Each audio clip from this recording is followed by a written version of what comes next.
Damos comienzo a la cuarta sesión de comunicaciones de este Congreso Internacional Liberal, la represión absolutista y el exilio, y lo hacemos, en primer lugar, con la comunicación de Juan Luis Bachero Bachero, de la Universidad Jaume I, que nos va a traer su comunicación bajo el título de La represión en el absolutismo entre la ley y la arbitrariedad. ¿Tiene la palabra? Hola, buenas tardes, gracias por asistir. Quisiera agradecer a los organizadores la oportunidad que me han dado de poder estar aquí, y también a todos los participantes y a los asistentes. Bueno, mi conferencia va a versar un poco sobre cómo funcionan las leyes que regulan la represión y, digamos, cómo la práctica real se ajusta o se desajusta a lo que marcan las leyes. En 1814, la normativa penal continuaba siendo la misma del antiguo régimen, la novísima recopilación y las partidas, todo ello con una buena dosis de arbitrio judicial. Esto en una sociedad que había cambiado y en la que buena parte de la burguesía y de las capas populares urbanas se habían alineado con las formas de gobierno constitucional. Incluso sectores del campesinado habían recogido la idea de la abolición de las rentas señoriales. El trienio introdujo una legislación penal de corte liberal, pero que no significó eliminar completamente todas las prácticas penales anteriores. Tras la restauración del absolutismo, en 1823, este se adaptó y actuó con un prisma diferente al que mantuvo en 1814. Por ello, el presente estudio analiza la represión política en base al marco legal y su aplicación práctica. Para ello, se analiza la evolución de las leyes, su cumplimiento y las semejanzas y diferencias en tres periodos distintos: el sexenio absolutista, el trienio liberal y una tercera etapa que engloba la década ominosa y la Primera Guerra Carlista. Comenzamos por el sexenio. Tras la restauración absolutista, en 1814 se pretendió eliminar la obra de Cádiz. Lo efímero de la experiencia gaditana y lo convulso del momento habían imposibilitado la superación del esquema represivo del antiguo régimen. Existen distintas opiniones sobre la preeminencia de fuentes. Antón Oneca consideraba que eran las partidas las preferidas por los jueces, siendo supletorias la novísima recopilación y los fueros juzgo y real. Tomás y Valiente, en cambio, pensaba que la normativa real era la más aplicada y que las partidas actuaban como supletorias. La arbitrariedad del sistema penal hacía que, según los casos, fueron aplicadas unas u otras. Por ello, a principios del siglo XIX, la penalidad estaba recogida principalmente en el libro séptimo de las partidas y en el 12º de la novísima recopilación. Esta última fue promulgada en 1805 y recogió un gran número de pragmáticas. Para darle mayor vigencia, se escogieron preferentemente las promulgadas en el siglo XVIII, pero incluía muchas otras de siglos anteriores. La obra contenía numerosos errores, como defectos en la transcripción de documentos, leyes anacrónicas, contradictorias o repetidas, y ausencia de muchas otras que tenían mayor vigencia. Las partidas eran todavía más extemporáneas, pues estaban generalmente atribuidas a Alfonso X el Sabio. Recogía una legislación medieval de la que plantearse su vigencia era cuanto menos rocambolesco. Tras las Cortes de Cádiz, el liberalismo aún tenía una influencia muy minoritaria, pero pronto se extendería paulatinamente.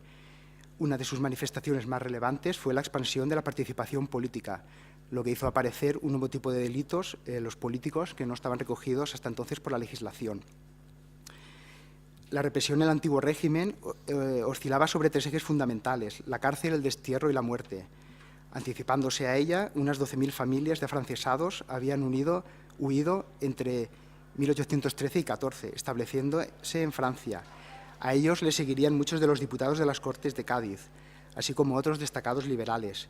Los diputados Flórez Estrada y el conde de Toreno, que ya se encontraban en Inglaterra, fueron condenados a muerte. Otros de menor estrato social fueron condenados a muerte por actos intrascendentes, aunque bueno, esto ya se comentó ayer, que no sabemos realmente si fueron ejecutados. La detención de los diputados de las Cortes de Cádiz fue una prioridad para el rey. Ya desde Valencia, donde publicó el decreto de supresión de la obra de Cádiz, ordenó la detención de 38 personas. De este modo, no fue la justicia la que actuó de motu propio contra los liberales, sino que fue la corona la que determinó su culpabilidad y los jueces simplemente tenían que justificarla. Los magistrados encargados de llevar a cabo el procedimiento penal buscaron infructuosamente figuras delictivas para aplicar a los reos. Con posterioridad, la sala de alcaldes y dos comisiones fracasaron en el mismo empeño. El monarca, harto de las dilaciones, emitió la sentencia mediante real orden de 15 de diciembre de 1815. en la que la mayoría de diputados y otros notorios liberales fueron condenados a penas de destierro, confinamiento y prisión. Los condenados lo fueron en aplicación de unas leyes inexistentes, mientras otros, que eran tan culpables como ellos, vivían en libertad y algunos de ellos incluso estaban adscritos al Partido Realista. El proceso contra las élites liberales no terminó en ejecuciones, influyendo en ello la intención del soberano de no levantar demasiado la oposición internacional, la creencia en que la situación volvería a sus cauces y también el estrato social alto al que pertenecían los liberales más destacados. Mucho más rigurosamente fueron castigadas las conspiraciones liberales. Los detenidos fueron condenados a muerte y ejecutados de manera expeditiva. Así sucedió, por ejemplo, en la conspiración de Vidal, en la que el rey Fernando VII dio carta blanca al capitán general de Valencia, Helio, para que la reprimiera según su propio criterio. El resultado fue la rápida ejecución de los 13 detenidos, a pesar de que, excepto Joaquín Vidal, Félix Bertrand de Lis, Diego María Calatrava y Marcelino Rugel, el resto eran simples ayudantes que desconocían el alcance real de la conspiración. Ninguno de ellos tuvo ni siquiera la oportunidad de defenderse. El sistema represivo estaba tan alejado de la realidad que incluso el propio rey manifestó la necesidad de realizar una codificación que estipulara los tipos de delitos y las penas y que, por tanto, limitara el arbitrio judicial. Descuartizar a alguien por hechos insignificantes podía servir para atemorizar, pero en el siglo XIX podía resultar contraproducente, ya que la mayoría de la población lo percibía como un exceso de brutalidad. El hecho de pretender codificar la legislación no significa que esta reforma fuera encaminada a una mejor salvaguarda de los derechos de los detenidos, sino a incluir en la legislación los nuevos tipos de delitos aparecidos. Ahora voy a hablar un poco del trienio. Las Cortes de Cádiz habían centrado su labor en la promulgación de la Constitución. La propia Carta Magna contemplaba un código criminal que garantizaría un procedimiento reglado y el conocimiento por parte del reo del delito del que se le acusaba y quien realizaba la acusación. Se prohibió la tortura y la confiscación de bienes y se estableció que las penas afectarían únicamente a los reos. Para ello se establecieron 3 comisiones que se formaron en 1811, 13 y 14, que trataron de avanzar en este sentido, pero no tuvieron resultados prácticos. No fue hasta la llegada del trienio cuando se construyó esta estructura jurídica liberal diferenciada del absolutismo. Aún así, encontramos en la legislación liberal casos de remisiones a las partidas y a la novísima recopilación, motivadas por un intento de transacción con los realistas y por la voluntad de aprovechar elementos legales que les podían resultar útiles. Pero es especialmente relevante la pervivencia de usos arbitrarios en la represión, contenidos en la nueva legislación que promulgarían. Esto abarca distintas leyes, digamos, pero de entre ellos destacarían los decretos 6 y 7 de la ley de 17 de abril de 1821. El decreto sexto establecía penas de confinamiento en localidades para las Islas Baleares y Canarias, reclusión, expulsión del territorio español y pérdida de honores y sueldos y penas pecuniarias para diversos actos tenidos como conspiratorios. La pena de muerte se reservaba para ciertos actos especialmente graves, conspirar contra la Constitución, el Gobierno, contra las Cortes, para restaurar el absolutismo o para establecer en España una religión distinta a la católica. El decreto 7 transfirió las facultades de orden público a los militares, otorgando a los capitanes generales amplias prerrogativas para reprimir las conspiraciones, quedando excluidas de su jurisdicción solamente algunos casos de detenciones realizadas a instancias de la autoridad civil y en la que los reos no pusieran resistencia. En todo el resto de procesos, los conspiradores tendrían que ser juzgados por un consejo de guerra presidido por el capitán general, consejo de guerra que remitía a lo establecido en los mismos por la novísima recopilación. En el caso de que el capitán general y el auditor estuvieran de acuerdo con la sentencia, su aplicación era inmediata, o sea que no se podía apelar. Por ello se avalaban condenas al margen de la legalidad ordinaria, incluyendo posibles ejecuciones. De este modo, las autoridades civiles quedaban subordinadas a las militares y la represión se haría por la vía de excepción. Aún así, digamos que había diferencias evidentes con el absolutismo. Se seguía lo estipulado en una ley aprobada en Cortes, que contenía una serie de delitos con las penas y un procedimiento que estaba arreglado.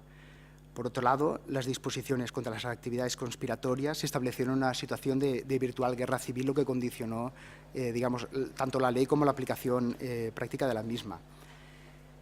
De todas maneras, la represión no se circunscribió a lo que son los capitanes generales, sino que también se efectuó de manera indiscriminada por autoridades políticas.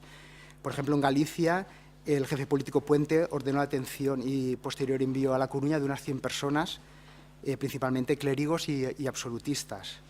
De ellas, 42 fueron llevadas al castillo de Paso Alto en Tenerife y el resto permanecieron encarceladas. Sin embargo, este hecho provocó la destitución del jefe político por parte del gobierno. Entre las leyes que pretendían cambiar la estructura del Estado estaba el Código Penal de 1822. Este estuvo muy influenciado por el Código francés y por pensadores como Bentham, Filangieri y Beccaria. Sin embargo, continuaban presentes en él ciertas características de la penalidad del antiguo régimen, como una desproporción entre delitos y penas. La pena de muerte tenía mucha presencia en el mismo y contenía otras, digamos, con regusto del antiguo régimen, ¿no?, como la obligación de presenciar una ejecución y contenía además gran cantidad de penas vergonzantes. En este Código Penal, que contenía muchos elementos del antiguo régimen, influyeron la dificultad de realizar el primer Código Penal español y también la intención de atraerse a los absolutistas más moderados y la creencia de que probablemente la sociedad no estaba preparada para un cambio tan importante. No obstante, la represión de los absolutistas se llevó a cabo por vía administrativa, digamos que al margen de lo que estipula el Código Penal, y especialmente por los capitanes generales y las autoridades locales, produciéndose centenares de presos, desterrados, deportados y asesinados. En julio de 1823, con la guerra ya prácticamente perdida, el gobierno aprobó una ley que le confería poderes especiales para deportar de manera arbitraria a disidentes políticos. Mediante ella, varios comuneros y absolutistas fueron deportados a Canarias. El sistema represivo planteado era diametralmente opuesto, pero la aplicación real mantuvo las enormes dosis de arbitrariedad amparadas en la excepcionalidad de la situación. Las facultades extraordinarias atribuidas a los capitanes generales podían ser consideradas excesivas, pero estaban reguladas legislativamente, estableciendo unos límites que no se podían superar. El Código Penal, a pesar de su corta vigencia, tendría una gran importancia porque marcaría la senda por la que discurriría la codificación penal española posterior, que conducirá a la promulgación del Código Penal de 1848. Ahora voy a hablar de la represión absolutista tras el trienio. Tras la derrota de las tropas españolas frente a los 100.000 hijos de San Luis, gran cantidad de combatientes fueron capturados y muchos otros pasaron a Francia voluntariamente, huyendo de la represión, hasta totalizar 12.159 prisioneros y 300 mujeres y niños en los depósitos franceses. Con la amnistía, la mayoría de ellos volvieron a España, estableciéndose el resto en distintos países, principalmente en Reino Unido. La vuelta del absolutismo provocó el retorno de la represión hacia los liberales. Esta alternaría las prácticas legales ejercidas por las comisiones militares que establecieron las penas en las Reales Órdenes de 13 de enero y 9 de octubre de 1824 y las juntas de fe y las realizadas legalmente por las sociedades secretas y los voluntarios realistas. Cualquiera de estas formas punitivas tenía como finalidad la de aterrorizar por medio de la brutalidad. Así fueron ahorcadas o agarrotadas numerosas personas por delitos tan livianos como opiniones contrarias al rey o en favor del liberalismo. Algunas de ellas fueron posteriormente descuartizadas y sus miembros puestos a la vista, a modo intimidatorio, en lo que recuerda, digamos, totalmente a la represión del antiguo régimen. Tan solo en Cataluña, 2.044 personas fueron asesinadas de octubre a diciembre de 1824, digamos que un año después de la finalización del trienio. La mayoría de ellas por causas políticas, muchos más fueron condenados a presidios. Sin embargo, para evitar la dilación de los procesos y la aplicación de penas distintas a las deseadas por el monarca, este emitió normativa específica para reprimir cada acto concreto. La rebelión de Bessiers fue castigada según los reales decretos de 17 y 21 de agosto de 1825.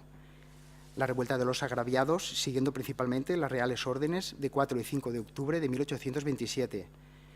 Cuando era conveniente, se acudía a las partidas y a la novísima recopilación, como se hizo para justificar la potestad real para juzgar a eclesiásticos implicados en este levantamiento. Finalmente, la represión terminó con unos pocos fusilamientos, unos 300 enviados a presidios de Ceuta y una veintena de religiosos trasladados a conventos de fuera de Cataluña, Digamos que el rey hace una represión pormenorizada, digamos, focalizada sobre lo que son los ultrarrealistas. Sin embargo, los castigos regulados legislativamente convivían con los ejercidos arbitrariamente por las autoridades militares contra los liberales. Digamos que en el caso de los liberales se podía actuar con mayor arbitrariedad. Así encontramos numerosos casos de encarcelaciones preventivas o sin condena, malos tratos, falsos testimonios y acusaciones no suficientemente probadas. Todo ello fue ampliamente utilizado en Barcelona por el capitán general, el conde de España. 13 liberales fueron ajusticiados en 1828 y 20 en 1829. Numerosas personas fueron encarceladas en la Ciudadela, 400 en Ceuta y alrededor de 1.800 desterrados son las consecuencias de la represión en Barcelona. A pesar de ser condenados en virtud de sentencias judiciales, estas carecían de las más mínimas garantías procesales. Los castigos extremadamente duros para los liberales y más selectivos para los ultrarrealistas continuaron hasta los inicios de la Guerra Carlista. Conspiradores o sospechosos carlistas como Ignacio Cuevilla, el conde del Prado, Pedro Grimaest, Rafael Maroto o Ignacio Negri fueron condenados tan solo a confinamiento en diversos puntos de la península, Baleares o Canarias, pocos meses antes del inicio de la guerra. Sin embargo, este esquema punitivo se mostraría superado por el advenimiento de la guerra civil, que hizo que se buscaran los medios adecuados para hacer frente a tal situación. Esto se produciría desde el plano político, pero contando con la aprobación de la alta jerarquía del ejército. El 15 de enero de 1834, Martínez de la Rosa fue designado presidente del gobierno y el 21 de enero de ese mismo año una real orden establecía que los cabecillas carlistas y los que hubiesen usurpado el título de oficiales serían condenados a muerte. El resto serían condenados a 6 años de servicio en el ejército, los sargentos y los cabos a los regimientos de Ceuta, La Habana y las compañías fijas de los presidios africanos, los combatientes rasos al ejército de Cuba, Puerto Rico y Filipinas. La situación bélica, aderezada con venganzas y acciones individuales, impidió el cumplimiento estricto de la ley, pero en líneas generales la represión siguió la senda marcada por la misma. Por ejemplo, en Cataluña, según los partes oficiales, 72 prisioneros carlistas fueron ejecutados en 1834 y 498 deportados a las Antillas en cumplimiento de la ley de 21 de enero. Por ello, el Real Decreto de 21 de enero tuvo una importancia mucho mayor que el Convenio Elliot en orden a limitar los ajusticiamientos, ofreciendo una vía alternativa para neutralizar a los combatientes carlistas sin necesidad de realizar ejecuciones. Las deportaciones de carlistas continuaron tuviendo un papel relevante en los años siguientes y no fueron prohibidas hasta el Convenio de Lécera en abril de 1839. Desde el estamento militar, el general Vicente Genaro de Quesada, marcadamente realista y comandante en jefe de los ejércitos del norte, se había mostrado partidario de la misma línea de actuación y afirmaba que no debía tenerse compasión con los cabecillas y que únicamente, en caso de ser magnánimo, se debería hacer con los mandos intermedios lo decretado para los soldados, cabos y sargentos. Que durante la guerra carlista la represión fuera más enconada con los jefes carlistas era una situación nueva que respondía al carácter de auténtica confrontación entre revolución y contrarrevolución, en donde a menudo se planteó la eliminación física del adversario. Sin embargo, durante los años 30, a pesar de la victoria liberal, se mantuvo el sistema de castigos basados en reales órdenes y reales decretos que emanaban de la voluntad real, la arbitrariedad judicial y política y la remisión ocasional a disposiciones contenidas en la legislación del antiguo régimen. Esto continuó hasta el Código Penal de 1848, cuando se produjo el abrazo irreversible de los principios represivos liberales.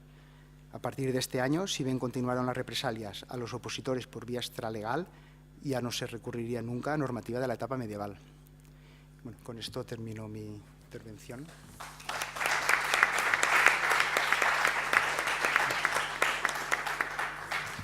Muchas gracias a Juan Luis Bachero por su intervención y le damos paso ahora al profesor César Ruiz San Juan de la Universidad Complutense de Madrid, que versará su intervención sobre el tema el pensamiento reaccionario español frente al concepto de libertad del liberalismo doceñista. Tiene la palabra César Ruiz. Muy bien, muchas gracias por la presentación. Buenas tardes a todos.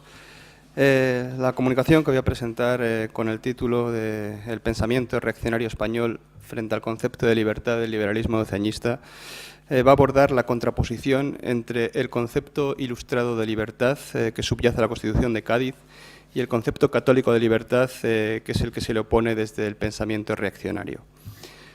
La concepción revolucionaria de la libertad que se impone en las Cortes de Cádiz entiende la libertad básicamente en la línea de la tradición ilustrada, distinguiendo entre libertad natural, que es la libertad irrestricta de la que dispondrían los hombres en estado de naturaleza, y la libertad civil, que es la libertad limitada por leyes y que es para los liberales gaditanos la que responde al concepto de libertad rectamente entendido. Desde esta concepción, la libertad civil coincide con la facultad de hacer lo que se desea dentro de los límites definidos por la ley. Puesto que esta ley se la dan a sí mismos los ciudadanos en tanto que la soberanía reside en la voluntad popular, no se trata propiamente de una limitación, sino que es expresión de la autolegislación del pueblo, fundando de este modo una concepción autónoma de la política en la cual la libertad queda identificada con los derechos ciudadanos. Frente a esta idea revolucionaria de la libertad se presenta la idea contrarrevolucionaria, que es la propia del pensamiento reaccionario, en la cual se trata de un concepto católico de libertad que identifica la libertad con la obligación y no con los derechos. Esta libertad coincide en esta línea de pensamiento con el libre albedrío, entendido como la facultad de todo individuo de seguir o no la ley natural inscrita por Dios en la razón de los hombres. Desde esta posición, el libre albedrío queda identificado con el deber de todo cristiano, en tanto que dicha facultad ha sido otorgada por Dios a los hombres para la prosecución de su propio bien. Se trata de una libertad limitada, propia del hombre, que se opone a la libertad ilimitada que defienden los liberales, en tanto que las leyes no establecen una verdadera limitación del querer individual, en tanto que se derivan de la propia voluntad de los ciudadanos. Para el pensamiento católico, una libertad ilimitada o absoluta correspondería únicamente a Dios y no a los hombres, cuya acción está necesariamente sujeta a la ley establecida por el Creador. Esta noción católica de libertad como obediencia se contrapone a la idea de autolegislación y soberanía del pueblo, suministrando la base a una concepción de la política en la que ésta queda subordinada a la religión. De este modo, frente a la concepción revolucionaria de la libertad, se presenta una idea de la libertad como actualización de las potencias del alma propia de la teología trascendente de la ortodoxia doctrinal católica. Se trata de un concepto de libertad que, a diferencia de la noción liberal de los constituyentes gaditanos, no consiste en hacer lo que se quiere dentro del marco jurídico establecido por la legislación civil, sino en hacer lo que se debe según determina el derecho natural instituido por Dios, quedando vinculadas de este modo libertad y autoridad. Es precisamente la diversa articulación de libertad y autoridad lo que se encuentra en la base de las concepciones irreductibles de liberales y conservadores. Mientras que los liberales, a través del concepto de soberanía nacional, subordinan la autoridad a la libertad, los reaccionarios establecen la subordinación de la libertad a la autoridad, pues el hombre ha de servirse de su libertad para someterse al orden jerárquico en el que necesariamente está inserto. Aquí la libertad queda asociada a la obediencia y a la sumisión. Según esta concepción de la libertad propia de la ortodoxia católica, la libertad absoluta del hombre que sostiene la filosofía ilustrada y liberal tiene su raíz en la Reforma protestante, en sus conceptos del libre examen y de la soberanía individual. Es el desarrollo en la esfera política del concepto protestante de libertad lo que está en el origen de la concepción liberal para estos pensadores, la cual, la concepción liberal, llevará a sus últimas consecuencias las tesis protestantes y acabará comprendiendo la libertad como ausencia de todo tipo de sujeción. Frente a esta libertad se sitúa la libertad católica, limitada por la ley natural y por las leyes positivas que se derivan de ella. Se trata de una libertad que no está asociada al querer, sino al deber. La libertad que defienden los autores liberales, la libertad para pensar y decidir por sí mismo, supone la impugnación de principios católicos básicos como la autoridad, la obediencia y la subordinación. Para los pensadores reaccionarios, la libertad de los revolucionarios es una libertad meramente aparente, una libertad abstracta que es incompatible con el orden social. En cambio, la libertad católica se conjuga con los principios de orden y jerarquía, puesto que la obediencia se presta voluntariamente y no entra en contradicción con la libertad, por lo que estos pensadores sostienen que en este concepto de libertad confluyen el querer y el deber. Por el contrario, la libertad entendida como facultad de hacer propia del pensamiento ilustrado y liberal ignora la necesaria subordinación del hombre a la voluntad de Dios y convierte la voluntad humana en absoluta. Para los publicistas reaccionarios, en esta concepción herética se encuentra el origen del potencial destructivo de esta forma de libertad, que desemboca necesariamente en la anarquía. Puesto que la libertad católica está vinculada a la existencia de un orden moral, la autonomía moral que declara el pensamiento ilustrado es solidaria de la libertad absoluta que está en el origen del caos social. Frente a ello, la dimensión trascendente de la moral a la que se vincula la libertad católica permite articular la libertad con la vida armoniosa dentro de la comunidad. Lo que no reconocen en ningún caso los escritores reaccionarios es la autonomía moral del hombre y la posibilidad de autolimitación, de lo que concluye la necesidad de la autoridad y de un orden jerárquico al que se sujeten los individuos. El diagnóstico que van a presentar los ideólogos contrarrevolucionarios es que las ideas liberales no tienen otra función que eliminar toda forma de potestad que pueda suponer una coacción para el hombre. Se trata de una libertad para el mal cuyo corolario es el rechazo de Dios y de la Iglesia. La negación de la ley natural divina y su sustitución por un pacto social establecido entre los hombres no pretende otra cosa que dar rienda suelta a las propias pasiones, pues solo la coacción interna es efectiva para limitar los impulsos del hombre. Sin el temor a Dios, el hombre carece de sujeción moral y los pensadores reaccionarios insistirán, casi todos ellos, en el vínculo existente entre la falta de limitación moral y el ateísmo. Cito unas palabras de Fray Luis Cerezo, que dice en ese sentido: luego, si el hombre solo tiene freno para no dejar correr sus deseos en daño a los demás hombres, podrá sin freno dejarlos correr contra el honor a Dios. Luego no está obligado a Dios. Luego no tiene necesariamente relación con Dios. Esto es ser ateísta. Fin de cita. La ortodoxia católica entiende la historia de la humanidad como una lucha entre la libertad y la sumisión, y en la victoria de la primera sobre la segunda han tenido origen los mayores males para el hombre, desde el pecado original hasta la herejía protestante. La pretensión de realizar la idea de libertad tal y como es concebida por el pensamiento liberal no puede resultar sino pecaminosa y herética para todo católico en la medida en que supone subvertir el orden establecido por Dios.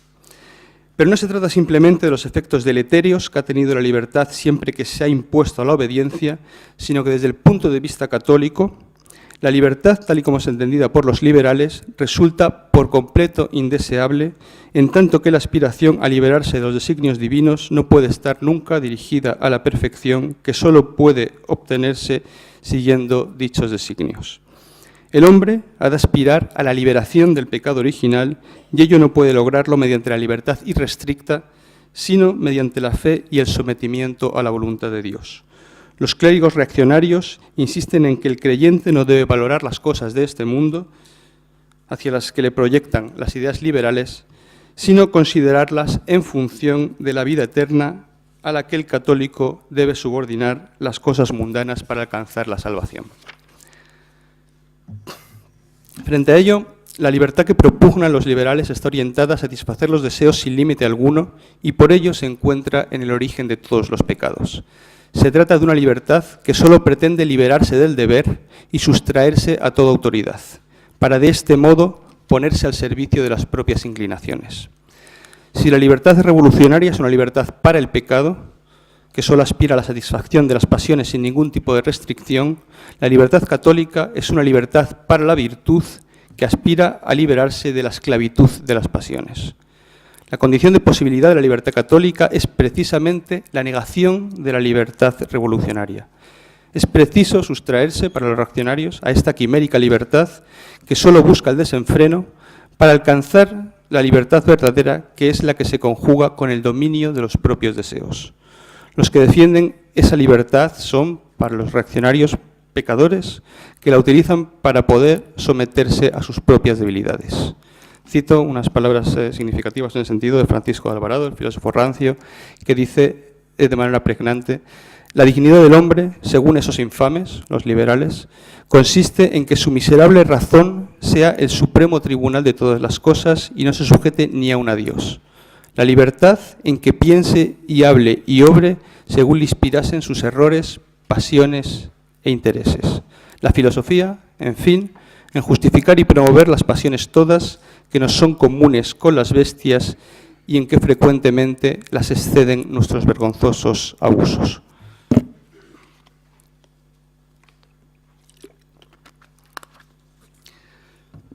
Asimismo, el pensamiento católico más conservador se esfuerza por poner de manifiesto el carácter antinatural de la libertad a la cual aspiran los liberales, pues lo que muestra toda la naturaleza es la existencia de un orden estructurado según un principio jerárquico.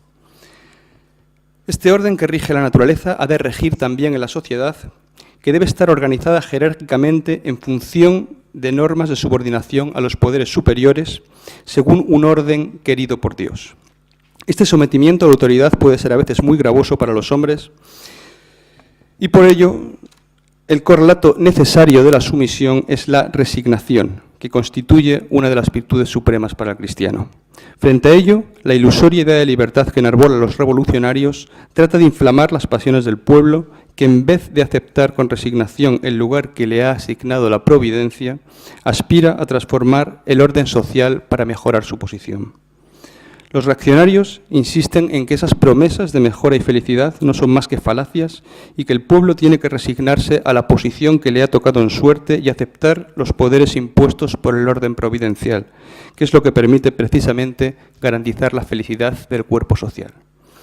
En ese sentido, alaba Vélez al pueblo, cito, que estaba adherido perfectamente a su rey sin atreverse a juzgarlo aun cuando lo viese nulo y criminal, porque creía que excedía sus facultades, que veneraba la religión como la principal base de la felicidad individual y de toda la nación, que miraba a la Inquisición como el fruto más seguro y más firme baluarte del trono y del altar. Fin de cita. Es difícil encontrar una expresión más sintética de este pensamiento servil.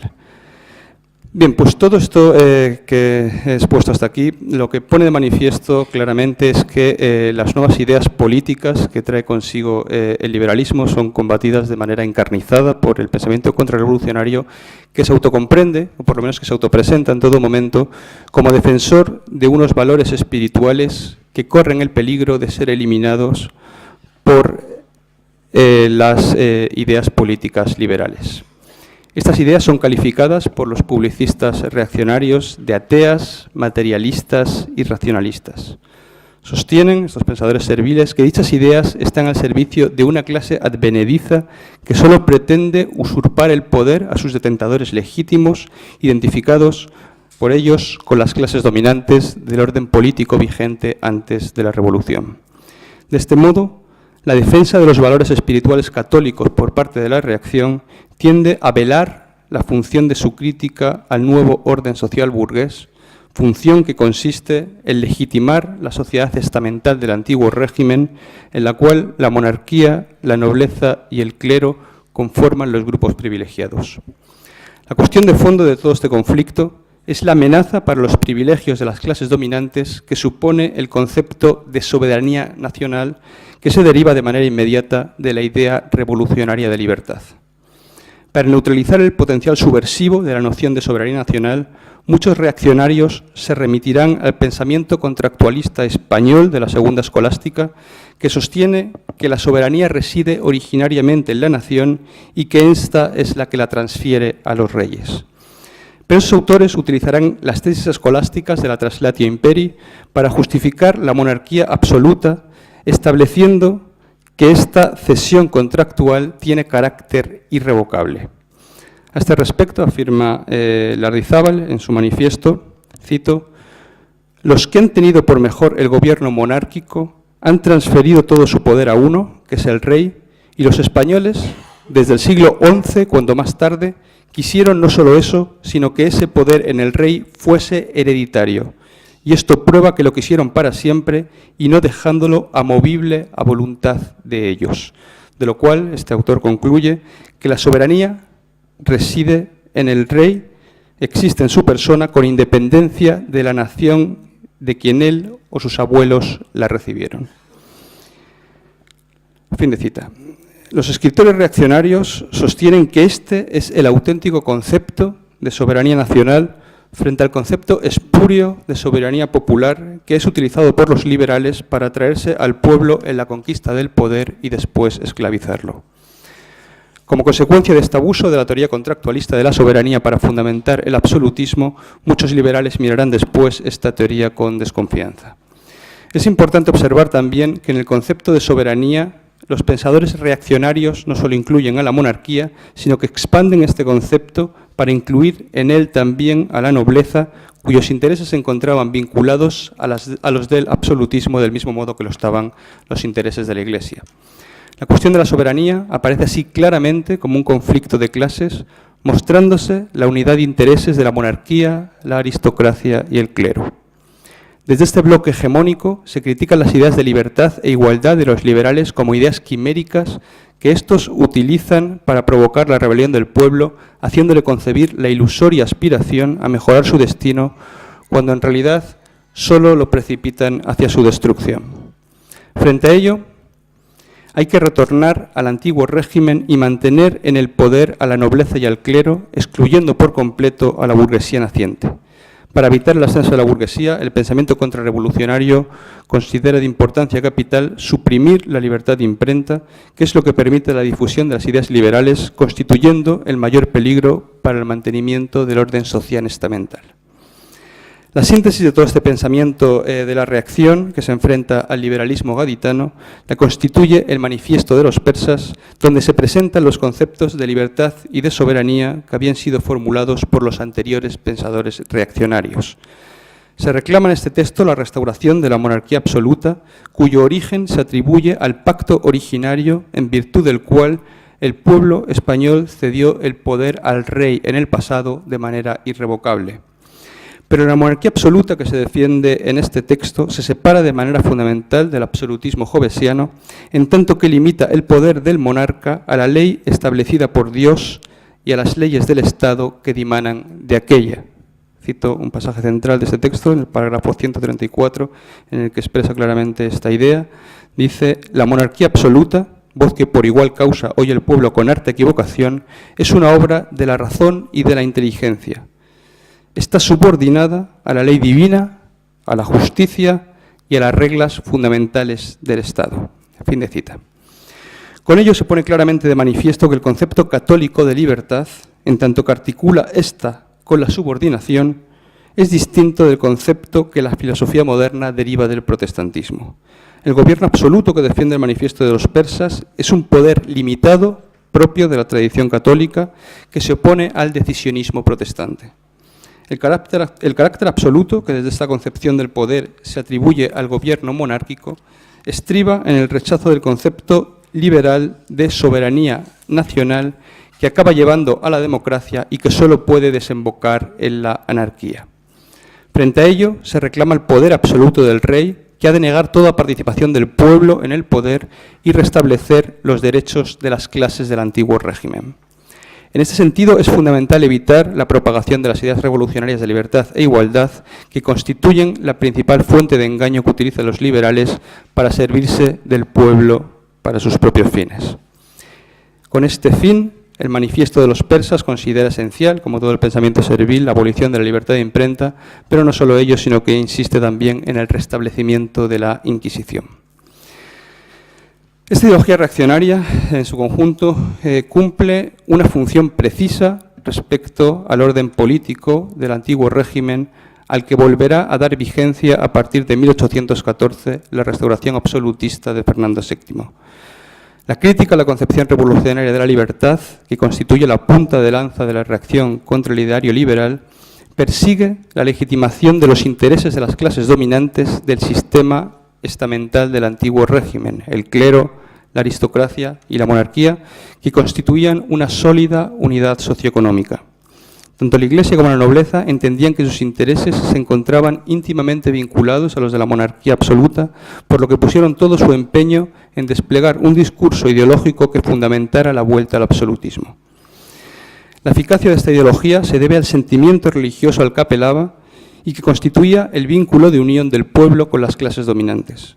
Esta dimensión religiosa de la que estaba dotado el pensamiento reaccionario tenía la función fundamental de ocultar los intereses materiales que se trataban de defender a través de la crítica a las ideas revolucionarias.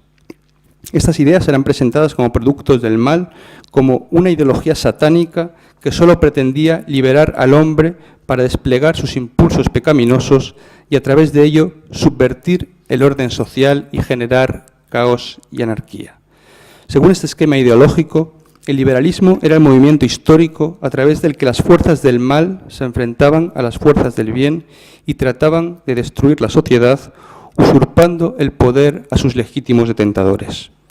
Las ideas del liberalismo, fruto de la Ilustración y de la Revolución Francesa, estaban encaminadas así a derribar tanto la religión católica como la monarquía, que eran los firmes pilares sobre los que se asentaba la sociedad española. De este modo, quedaba oculta la función legitimadora que cumplía la ideología reaccionaria, en cuyo cuerpo doctrinal encontraban las clases beneficiarias del antiguo régimen el instrumento que les permitía afianzar su poder y enfrentarse a las fuerzas renovadoras del liberalismo. Con esto concluyo. Muchas gracias.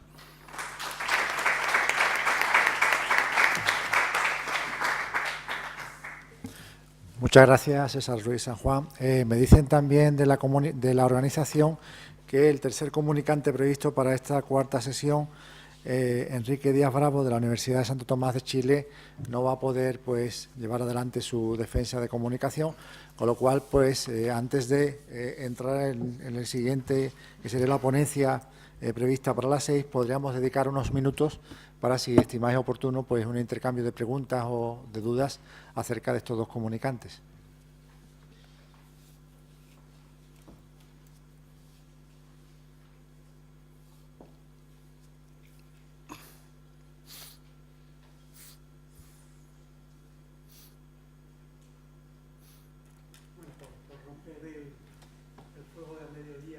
Estamos por construir todo.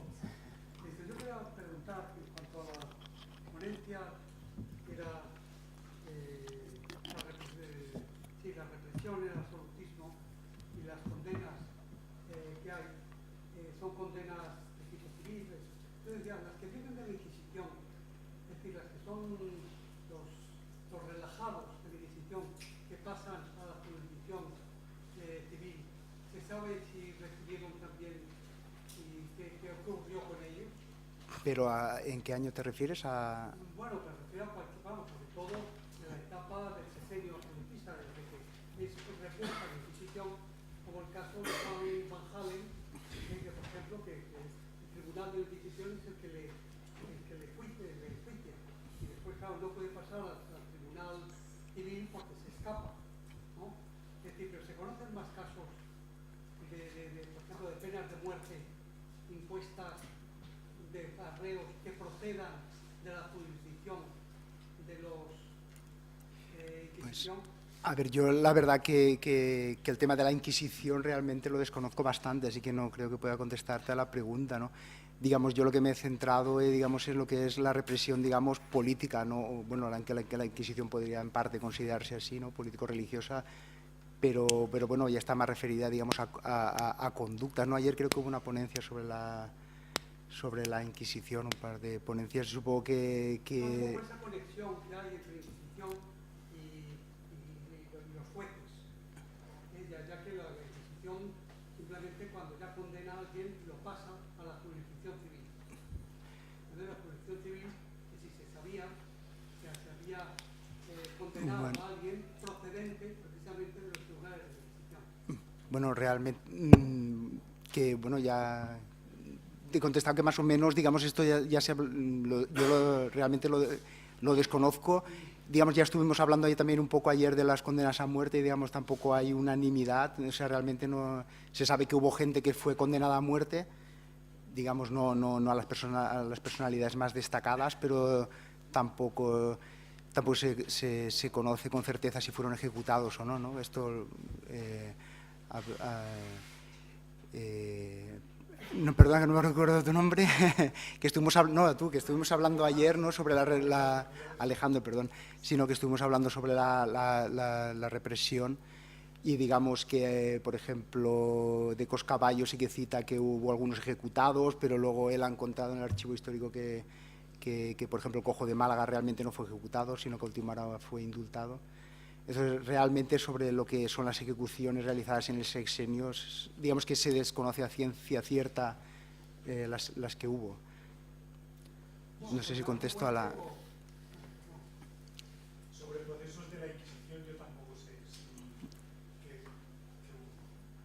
los hubo. Pero que pasaran a la civil. Sí que... Pero únicamente para la ejecución de la pena. O sea, si no me equivoco, el procedimiento era que el Tribunal Inquisitorial fijaba la pena y luego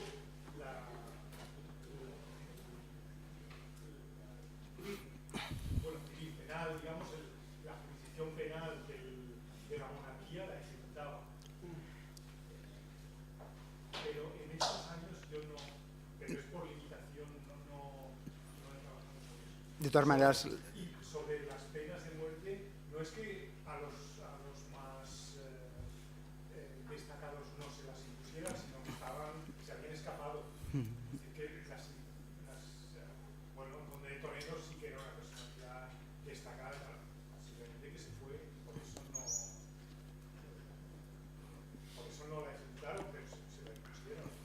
Se la impusieron cuando ya estaba fuera también. Y Fernando Pero... VII dijo que no se hiciera pública la pena, por temor al eco que eso podía tener en el extranjero.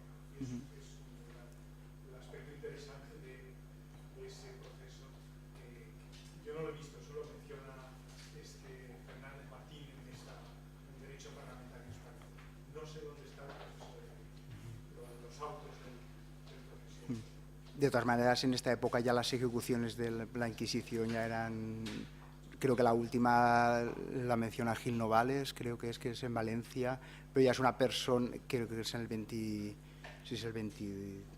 23 o 24, pero es una persona que, digamos, que tiene unas convicciones muy firmes y a la que intentan convencer de que se retracte por todos los medios, y digamos que él tiene unas convicciones muy firmes y no, digamos que se niega a retractarse y por eso fue ejecutado, pero digamos que por todos los medios intentaron no ejecutarle, digamos, en parte, ¿no?, aunque fuera, digamos, retractándose de lo que pensaba o diciendo que no comulgaba con las ideas liberales, etcétera. Buenas tardes, siento no haber venido a la videoconferencia porque iba un poco tarde a la siguiente. En relación al profesor César Ruiz San Juan, me ha parecido, y perdone mi apreciación, que si hay un paralelismo entre la Iglesia con el régimen absolutista en contraposición al régimen revolucionario o liberal, de alguna manera. Yo en parte, desde mi humilde apreciación, estoy de acuerdo y no estoy de acuerdo, porque bien es verdad que por las anotaciones que usted ha dicho, esto es parte de lo que es la Iglesia jerárquica, porque en el cristianismo, como todo el mundo sabe bien, Jesucristo fue el gran revolucionario y el gran reaccionario. Por eso yo ahí distinguiría como dos partes. A ver, no es nada, es un pensar en alto, no voy a encontrar su ponencia. Dios me libre, valga la apreciación. Yo distinguiría dos tipos de iglesia, la iglesia jerárquica y la iglesia de base. La iglesia jerárquica ha estado, está y estará desgraciadamente en un plano. La iglesia de base ha estado, estará y estaremos en otro. En contraposición, no tiene nada que ver la iglesia jerárquica con los mártires del Salvador, que no fueron aceptados. Entonces, por eso, esas apreciaciones teológicas me da la impresión que es de una parte de la iglesia, que tiene verdad que estoy totalmente de acuerdo con ella, pero es una parte, no es toda la iglesia. Ujú. Y eso se puede extrapolar a nuestros días, vamos. Quizás suene más discurso... Bueno, a nuestros días presente, a nuestro día de hoy, leía esta mañana en el periódico que Elena Valenciano comparaba a Jesucristo con el Che Guevara y con la revolución, y parece que ha traído cola eso a nivel político. Sí, bueno, sin entrar en las cuestiones estas de en qué medida puede ser actual o no, reivindicar el papel revolucionario de la Iglesia. La Iglesia fue revolucionaria en su día, yo hoy en día no sé si lo es y en este momento no sé en qué medida lo era, pero si había alguna medida en que lo pudiera ser, que yo no te quito la razón, en el sentido de que hay una parte de la Iglesia que ciertamente no le hizo el juego al absolutismo, no solo porque había clérigos dentro de los liberales, sino incluso porque la Iglesia de a pie, la Iglesia misionaria, pues podía tener otra actitud hacia el régimen político absolutista, ¿no? Pero lo que sí es cierto, y en eso es en lo que yo me he intentado centrar, es el hecho de que el discurso reaccionario por parte de la Iglesia tenía la virtualidad, estaba, digamos, encubriendo el hecho de que había una defensa de los intereses materiales de un bloque dominante al cual la Iglesia pertenecía. Y estos clérigos estaban utilizando un discurso teológico cristiano de defensa de valores espirituales, cuando en realidad estaban al servicio clarísimamente de la defensa de intereses materiales. Eso es lo que yo he tratado aquí de poner de manifiesto y de sacar a la luz. No tanto de criticar a la Iglesia en su conjunto, sino a un tipo de clérigos que fueron enormemente poderosos desde un punto de vista ideológico, porque tenemos que pensar que la mayor parte del pueblo en esta época eran analfabetos, de tal manera que no eran tanto, por mucho que la prensa en Cádiz tuviese una enorme importancia y por mucho que circulasen las ideas a muchos niveles, pero digamos que al pueblo lo que llegaba más directamente eran los sermones, y en este contexto el poder que tenían estos clérigos reaccionarios era enorme y difundieron posiblemente con más potencia que otros muchos una serie de ideas que estaban al servicio de la restauración absolutista de Fernando VII. De hecho, el Manifiesto de los Persas tiene en su base toda una serie de textos escritos en buena parte por estos clérigos, a los cuales he citado algunos, a Rafael Vélez, a Francisco Alvarado, a Luis Cerezo. Todos estos textos tienen una enorme dimensión política, y es lo que yo quería sacar a la luz, no criticar a la Iglesia como un todo, sino poner de manifiesto el papel que jugaron estos ideólogos reaccionarios, que fueron una buena parte, no es desde luego algo minoritario dentro de la contrarrevolución, más bien forman seguramente el bloque más numeroso y más nutrido. No solo en Cádiz, también en Mallorca. Pensemos en la instrucción pastoral, en todo lo que es la potencia del pensamiento reaccionario de raíz eclesiástica, ¿no? Eso yo creo que es negar eso es ir contra los hechos. No. Yo estoy totalmente de acuerdo con sus afirmaciones, en pleno acuerdo, y me parece una exposición muy brillante. Lo único que desde mi pobreza lo que pienso es que en relación a la Iglesia que está con el poder absolutista, yo sigo pensando que es una parte de la Iglesia... Sí, una parte de la Iglesia, ciertamente, una parte de la Iglesia que le ha hecho mucho daño a la Iglesia, esa es la que tú estás tratando de reivindicar, pero que esa Iglesia en este contexto no era algo marginal. No sé qué papel tiene esa parte de la Iglesia dentro del conjunto de la Iglesia, pero lo que sí sé, en la medida en que tengo un conocimiento de este tema, que es extremadamente profundo, pero por lo que he podido leer, el papel que tiene dentro de la reacción de los primeros décadas del siglo XIX, la Iglesia es enorme. No es una pequeña parte de la reacción, es seguramente el grueso de la reacción y desde luego la más potente ideológicamente, y la que era la punta de lanza de la crítica a las ideas de libertad, de igualdad, porque además articularon un discurso muy coherente en la medida en que pudieron vincular, que es lo que yo he tratado de expresar en la brevedad de tiempo que tenía, la idea de libertad revolucionaria la invirtieron por completo y trataron de apropiarse de ella en los términos tradicionales del cristianismo como libre albedrío, pero además presentándose ellos como los verdaderos liberales, porque nosotros somos los que realmente entendemos lo que es la libertad, porque nosotros entendemos lo que es la igualdad, Y eso no solo hizo un enorme daño a todo el liberalismo naciente, sino a la misma Iglesia esta que tú estás reivindicando con toda legitimidad, que es una parte de la Iglesia, pero desde luego no esta. Dentro de esta yo creo que no había resquicio para lo que tú estás tratando de expresar.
Sí, completamente.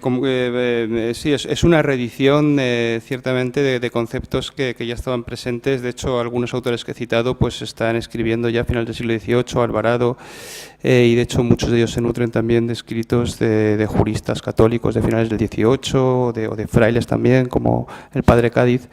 Y ciertamente ya contra la Ilustración empiezan a afilar las armas de un enemigo que luego ellos identifican inmediatamente como los liberales, que son los retoños de la Ilustración, y ciertamente pues es un discurso que tiene una génesis, ¿no? En cuanto a que estos conceptos son más antiguos, claro que son más antiguos, lo que ocurre es que, como tú bien dices, se actualizan en esta defensa de una serie de intereses materiales. Yo insisto en esta cuestión, que este discurso ideológico está al servicio de la defensa de una posición de clase. Esto me parece clave para desenmascarar todo este discurso. Y ciertamente hay una actualización de esta concepción de la libertad, puesta además al servicio de una idea de la monarquía que no es en principio tan absoluta como podría parecer en una primera aproximación. Precisamente la libertad católica trata de modular el poder del monarca, esto es claro en el manifiesto de los persas, con no solo la ley natural emanada de Dios y a la cual tiene que servir la monarquía en este conflicto o en esta relación entre monarquía y catolicismo. Siempre el catolicismo va a tener más peso para este discurso, sino que además están también las leyes positivas que están positivizadas en el orden estamental tradicional, que da lugar a lo que estos autores, no puedo entrar en ese tema, pero es un tema clave para entender todo esto, y también en relación al concepto de libertad, que es el tema de la Constitución mixta, ¿no? La Constitución mixta es el modo en que todos estos autores se reinventa en el pasado para ponerlo al servicio de las luchas presentes, ¿no? Efectivamente, existía una constitución tradicional en España donde el rey articulaba su poder con el de los estamentos, el clero y demás, ¿no? Esta idea de libertad católica, limitada, por tanto, frente al absolutismo protestante, está claramente vinculada a la idea de constitución mixta, que es una idea que intenta, o se presenta al menos, como la continuación de algo que ha existido históricamente, pero que tiene una nueva cara frente a los nuevos acontecimientos a los que tiene que enfrentarse la reacción, ¿no? Entonces, esto es evidente que por mucho que sean ideas tradicionales, al presentarse frente a una nueva realidad social, se articulan con los nuevos elementos. Lo curioso de todo esto es que pretenden encontrar en el pasado esto que ahora están defendiendo, como si no hubiese habido ninguna mutación, ¿no? Esto es lo que hace y lo que obliga también a los liberales a buscar en el pasado también el origen de muchos de sus planteamientos políticos, ¿no? Esto da lugar a, bueno, a la invención de dos Españas, de dos historias de España, no solo de dos conceptos de libertad o dos conceptos de igualdad, sino dos historias de España que van a entrar en colisión en este momento, ¿no? El siglo XIX es el siglo de la lucha no entre dos, en España al menos, entre dos concepciones políticas, sino entre dos concepciones de la historia del país, ¿no? Pero es una pura reinvención del pasado, a mi juicio, para reinterpretar a su luz los intereses de cada una de las clases en lucha. Pasamos a las dos últimas intervenciones para disponer un poco de tiempo. Volviendo a lo que había comentado Juan Carrete y Pedro Rúcula, en el caso de la Inquisición, no lo he dicho antes porque no recuerdo el nombre de la investigadora, pero hubo una investigadora en el Congreso de la Masonería que fue en Almería, creo que 2009, que estudió en el caso gallego cómo Fernando VII en 1814 hace una represión fortísima contra algunas de las élites que habían sido más representativas del liberalismo doceañista, sobre la base les persigue a través de la Inquisición por motivos religiosos, como que habían sido, que eran masones. Les acusaba de masones a todos sobre eso, sobre la base de motivos religiosos, cuando sus verdaderos objetivos eran los fines políticos, porque ella demostraba como muchos o solamente habían pertenecido un año a la masonería, o se habían dado, no habían sido masones activos, ni mucho menos, al menos no lo eran, pero esa acusación servía de chivo expiatorio para eliminar a los elementos políticos que le molestaban. Bueno, la última intervención. Gracias. Para César Ruiz, quería comentarte que detrás de esta interpretación de la libertad católica, en realidad es una libertad un tanto curiosa, ¿no? Paradójica, porque es una libertad, pues, para, en el fondo, es una libertad, pues, para reconocer el bien o para reconocer el mal, para obedecer lo que dicta la razón o para desobedecer lo que dicta la razón. Es una libertad paradójica, pues tienes libertad, pues, para hacer el bien o para hacer el mal. O sea, lo sensato es hacer el bien, es hacer lo que dice la recta razón. O sea, cuando hablamos nosotros de libertad es porque se dan diversas opciones. ¿Hasta qué punto hay preguntas? Esto es, en el fondo, ellos se vinculan a una tradición católica, una lectura de las élites escolásticas. Suárez, por ejemplo, Suárez, cuando vamos a ver las explicaciones metafísicas y las obras de Suárez, cuando intenta definir qué es la libertad, no, para él a la hora de definir la libertad hay diferencia entre una razón que realmente es impotente para decir cuál es la verdad absoluta, es lo que está detrás de la posibilidad de que haya libertad, de que haya diferencia. Igual en relación, o sea, mi pregunta es, para poner el otro ejemplo, es que hasta qué punto detrás de todo esto está una mala interpretación de la escolástica, para un poco subrayar tu tesis de que en el fondo es una manipulación del pensamiento de los clásicos, del pensamiento católico, para defender, pues, obviamente, pues, el antiguo régimen, defender los cuerpos intermedios, defender los privilegios de la nobleza y del clero. Igual sucede con el tema de la traslación del poder del pueblo, que de forma natural el pueblo tiene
Pues muchísimas gracias, profesor Rivera. No sé, son tantas cosas que no sé exactamente cómo articularlas todas. Voy a intentar responder en la medida de lo posible. Es muy sugerente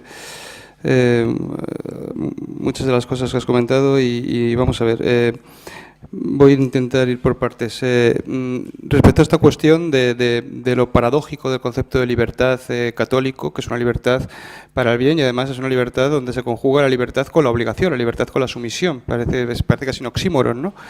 Y la lógica interna, pues hay que encontrarla en el propio catolicismo, donde efectivamente hay una ley natural a la cual el hombre está obligado, lo quiera o no lo quiera, ¿no? Dicho con la expresión pregnante de Donoso Cortés, el hombre como ser libre es un súbdito sumiso o un súbdito rebelde, pero no deja de ser un súbdito, está obligado a algo superior y en ese sentido es ciertamente una concepción de la libertad que no deja de ser paradójica, pero que es esencial para luchar contra el concepto de soberanía nacional y enfrentarle otro concepto distinto, de raíz cristiana, pero que también se autoproclame como una comprensión de la soberanía nacional, que es lo que hacen los reaccionarios, con Lardizábal a la cabeza, con su manifiesto, que es efectivamente reinterpretar de manera interesada los conceptos de la segunda escolástica para hacerse políticamente presentables en un siglo donde el contractualismo pues aparecía desde luego como una manera más fácil de presentarse en la arena política sin generar demasiado rechazo, ¿no? Es cierto que en el espíritu de los jurisconsultos del siglo de oro, de la segunda escolástica, yo no conozco también a Suárez como tú, pero bueno, la idea que querían fundamentar no era desde luego la de una monarquía absoluta, más bien era la idea del poder indirecto de la Iglesia, en la medida en que si el poder emanaba de la Iglesia directamente hacia su representante eclesiástico e indirectamente a la autoridad civil, porque estaba transferida por el pueblo al rey en cuestión, había un poder superior de la Iglesia sobre el Estado, ¿no?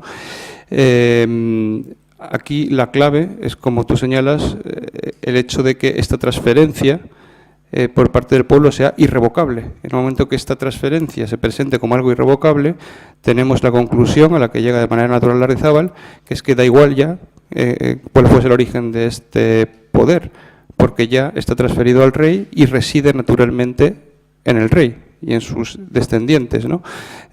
Este giro permite, por un lado, presentarse como contractualista, porque efectivamente es un pacto social, es un contrato social, el origen del gobierno, es el pueblo el que cede el poder, pero eso queda cortocircuitado inmediatamente en el momento que se presenta como irrevocable ese pacto y el pueblo ya tiene las manos atadas por los siglos de los siglos. Es curioso, en relación también a lo que preguntaba el compañero, cómo también, efectivamente, los liberales, aunque sean los más moderados, como Martínez Marina y otros, que reinterpretan también la cuestión en términos contractualistas, no afirman que sea irrevocable ese pacto, sino que efectivamente si el monarca no cumple con sus deberes, el pacto puede ser revocado, ¿no? Una misma tradición puede dar origen a dos posiciones políticas radicalmente diversas, ¿no? Lo que pone claramente de manifiesto en la interpretación sesgada que hacen en este caso los realistas, los reaccionarios, ¿no? Y en cuanto al manifiesto de los persas, creo que me he dejado algo porque has dicho muchas cosas, pero lo del manifiesto de los persas, lo último que has preguntado, y ya con esto concluyo, que son las 6, dices hasta qué punto puede conciliarse con los deseos de Fernando VII. Claro, este manifiesto parece ser que es lo que está en la base del decreto del 4 de mayo, ¿no? En el cual él presenta pues un programa en el que sí se recoge un absolutismo más o menos moderado por los poderes intermedios, algo parecido a esta constitución mixta a la que antes hacíamos referencia. Pero parece ser que ese decreto no se implementa, ¿no? La intención de Fernando VII, cuando en lugar de venir directamente a Madrid y enfrentarse con la situación, es pasar por Valencia, esperar a ver qué le dicen y tantear un poco al pueblo, pues yo creo que es ver qué es lo que hay. Yo creo que él tiene la sensación de que la sensibilidad popular no va a coger directamente, no va a coger bien directamente una imposición del absolutismo, y entonces recoge esta versión del absolutismo más o menos moderada, que es la del manifiesto, que es la que entiendo que se plasma en el decreto de mayo, un decreto que luego no lleva a la práctica y restaura el absolutismo tout court.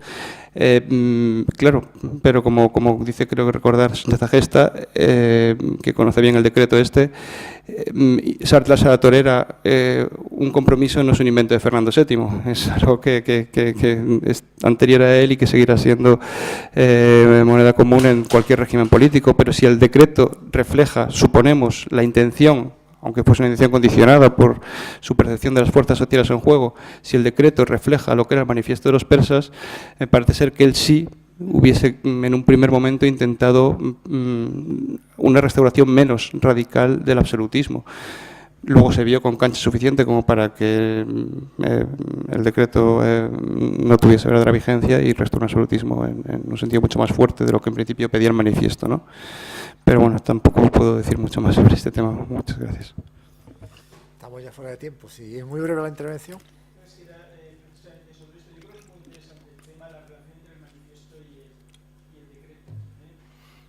Yo creo que tiene todo que ver con la discusión que decía que es la lucha por las palabras y la utilidad que tiene el ser dueño de las palabras. Ahí las palabras, si hemos estado hablando de la lucha por la palabra libertad, ¿quién tiene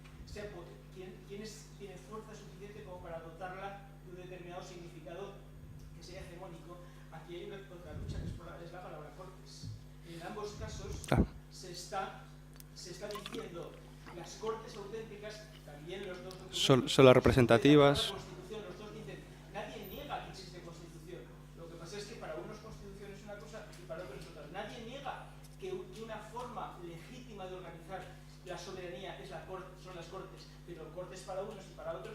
Entonces, claro, en este caso el uso de la palabra cortes es un instrumento político maravilloso. No os preocupéis, cortes tendremos y de las buenas. Y luego se olvida al momento siguiente y se desvanece la idea. Es un tema Interesantísimo, pero también es interesante que mientras esto en Europa ha sido más bien un enfrentamiento político que ha tenido en la arena política, como en España se ha doblado de una concepción de la historia misma de España desde tiempos inmemoriales, pues se ha convertido en un baño de sangre, ¿no? Esto también lo hace todavía más doloroso, pero más interesante también, ¿no? Ver cómo ha irradiado en todas las direcciones algo que en principio es un conflicto que se podía haber resuelto en la pura arena política, como ha ocurrido en buena parte de Europa, por lo menos con más amplitud que aquí. Bien, bueno, ejerzo mi tiranía particular y doy por concluidas las cuartas sesiones de comunicaciones, recordándoles que a las 6, con lo cual pues vamos a disponer de 5 minutos y si es posible mejor 4 minutos y volvemos. De acuerdo, muchas gracias.